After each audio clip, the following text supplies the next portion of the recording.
हमारे राष्ट्र की अवस्था अगर देखें तो पूरी तरह से हिंसा और घृणा का माहौल चारों तरफ है।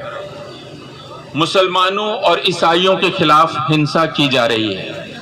यह माहौल है, यानी सामाजिक विभेद, सामाजिक हिंसा चारों तरफ दिखलाई पड़ रही है, मुसलमानों, ईसाइयों के खिलाफ और दलितों के खिलाफ। यह एक माहौल है। दूसरा माहौल है आर्थिक पृष्ठभूमि। अगर आप देखेंगे तो इस देश के जितने भी प्राकृतिक संसाधन हैं और जितने भी सार्वजनिक संसाधन हैं जो हमारे और आपके पैसे से बने हैं, वे सारे संसाधन प्राकृतिक और सार्वजनिक, यानी जल, जंगल, जमीन और जो आपने बनाया, जैसे बैंक, जैसे LIC और बाकी तमाम चीजें, वे सब अब कॉरपोरेट घरानों को हवाले किए जा रहे हैं, खासकर 2 कॉरपोरेट घरानों को। श्रम कानूनों में ऐसी तब्दीली लाई जा रही है जिससे मजदूरों के अधिकार छिनते चले जाएंगे।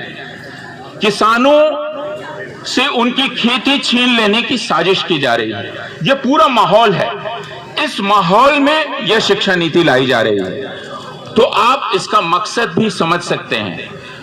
अंतिम बात मैं यह कहना चाहूंगा कि अगर इस सरकार की किसी भी कार्रवाई को हमें समझना हो तो यह समझना चाहिए कि यह सरकार दरअसल कभी भी नीति से काम नहीं करती है। यह सरकार हमेशा ही अनीति से काम करती है। और दूसरी चीज, इस सरकार का दिमाग नीति का दिमाग है ही नहीं। इस सरकार का हर एक कदम एकमात्र हिंदुत्ववादी राजनीति को कैसे आगे बढ़ाया जाए, उसे कैसे गहरा किया जाए, इसको सोचकर उठाया गया कदम होता है। इसलिए यह सरकार नीति की नहीं है, हमेशा ही राजनीति की है। और उस राजनीति पर ध्यान केंद्रित रखना हम लोगों के लिए बहुत ही आवश्यक है। संख्या बढ़ानी पड़ेगी। वहां के जो साधन हैं कॉलेज के, वहां बैठने की जो व्यवस्था है, हमारे क्लासरूम हैं, उनकी संख्या बढ़ानी पड़ेगी। प्रयोगशाला आपको बड़ी करनी पड़ेगी, पुस्तकालय बड़े करने पड़ेंगे। यह पहली समस्या थी। क्या इसकी तरफ विचार किया गया है? क्या यह जो नई शिक्षा नीति है वह इन चुनौतियों की तरफ विचार करती है? दूसरे, चूंकि हम बहुत सारे लोग अभी बात करेंगे, मैं बहुत संक्षेप में अपनी बात रखता हूं। दूसरे, ज्ञान को लेकर, विषयों को लेकर हमारी समझ बदली है। पहले 10 साल पहले, 20 साल पहले हम ज्ञान के बारे में जैसे सोचते थे, विषयों के बारे में जैसे सोचते थे, अब वह समझ काफी बदल गई है। तो क्या वह बदली हुई समझ हमारे पाठ्यक्रम में और पाठ्यचर्या में दिखलाई पड़ रही है? यह एक सवाल है। दुनिया भर में विश्वविद्यालयों के बारे में यह कहा जाता है कि अच्छा विश्वविद्यालय वह होता है, श्रेष्ठ विश्वविद्यालय वह होता है जिसके पास इसका अधिकार होता है कि वह अपने छात्र छात्राओं को कैसे दाखिला देगा, यह वो तय करेगा। अपने अध्यापकों को कैसे नियुक्त करेगा, यह वह तय करेगा।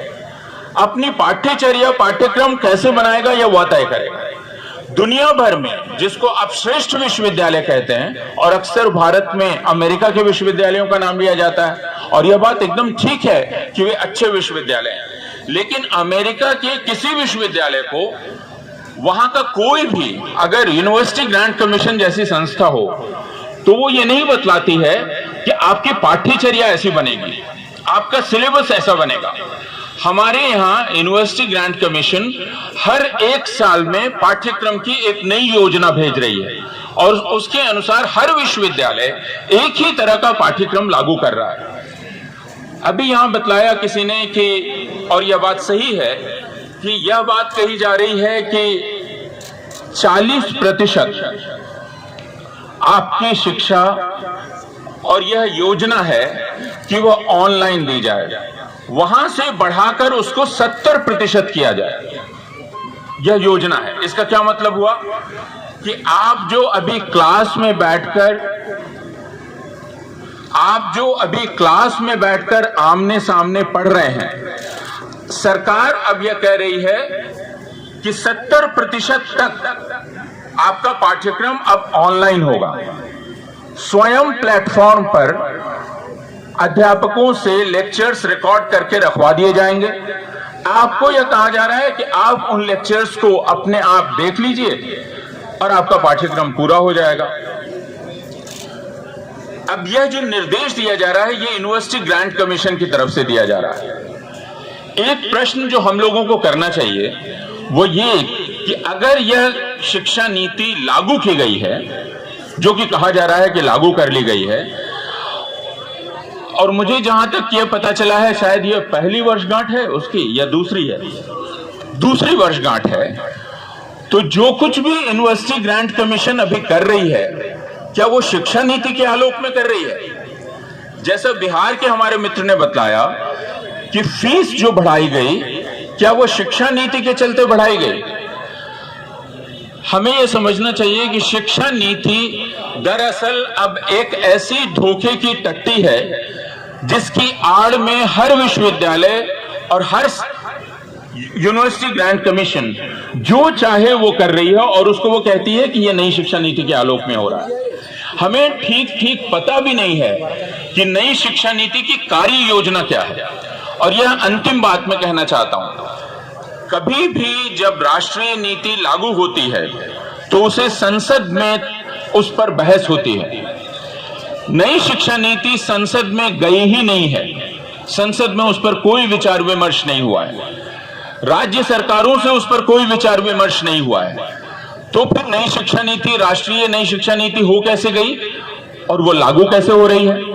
दूसरी चीज जो किसी भी राष्ट्रीय शिक्षा नीति में होती है या किसी भी नीति में होती है कि जब आप नीति का दस्तावेज तैयार करते हैं तो नीति के दस्तावेज क्या होते हैं?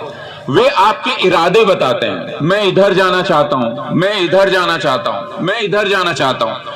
लेकिन सरकार के इतना भर कह देने से कि मैं इधर जाना चाहती हूं बात तो पूरी नहीं होती है। जब सरकार ये कहेगी कि मैं यह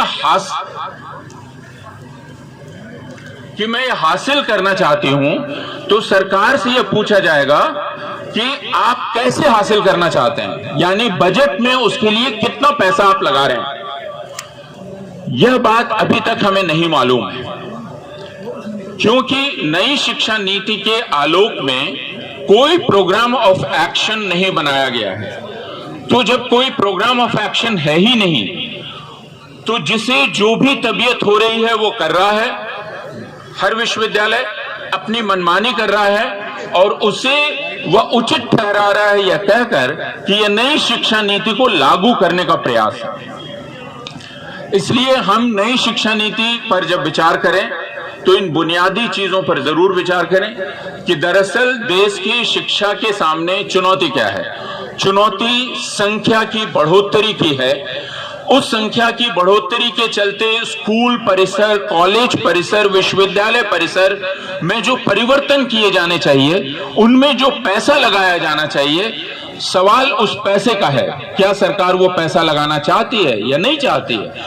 अगर पिछले 5 वर्षों का रिकॉर्ड आप देखेंगे तो आपको पता चलेगा सरकार लगातार पैसा काट रही है। तो जब वो लगातार पैसा काट रही है तो हम इस शिक्षा नीति का करें क्या?